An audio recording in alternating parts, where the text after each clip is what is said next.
আজ আমি দাঁড়িয়েছি সেই জায়গাটাতে, বছর 5 আগে, যেখানটাতে দাঁড়িয়ে তুমি বলেছিলে, রুদ্র, দেখে নিও, সৃষ্টিকর্তার ইচ্ছায় আমাদের আবার দেখা হবে। এই অপেক্ষা যেখান থেকে শুরু হলো তোমার, সেখানটাতেই শেষ হবে। আমাদের দেখা হবে, অনেক অনেক কথা হবে।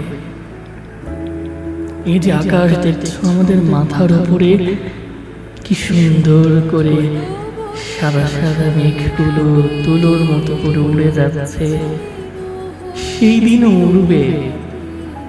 আমরা সেই আনন্দকে ভাগাভাগি করে নেব আবার।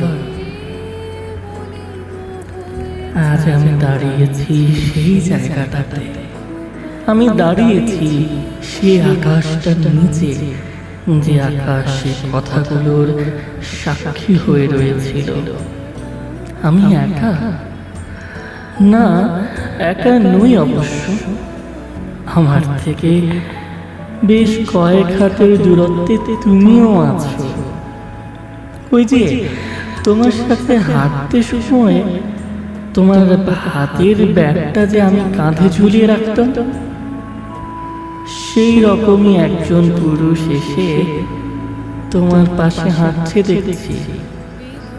তোমার ব্যাগটাও তার কাঁধে, তবে শুধু ব্যাগ নয়, তার ডান কোলে তোমার মতো দেখতে ফুটফুটে এক কন্যা সন্তান।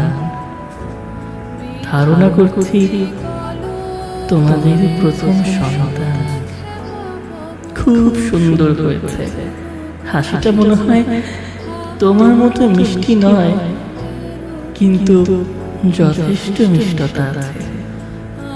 কি সুন্দর দৃশ্য তোমাদের, কি গোছানো পরিবার, কি এক সাজানো সংসার। তোমাদের জন্য আজ মন খুলে প্রার্থনা করব, সুখী হও, সুখী হও তোমরা। আমি যেমন তোমাকে এবং নিজেকে সুখে রাখার স্বপ্ন দেখেছিলাম, তার চেয়ে বরং দ্বিগুণ, 3 গুণ, না 4 গুণ বেশি সুখী হও তোমরা। এই প্রার্থনা করি, এই আশা রাখি।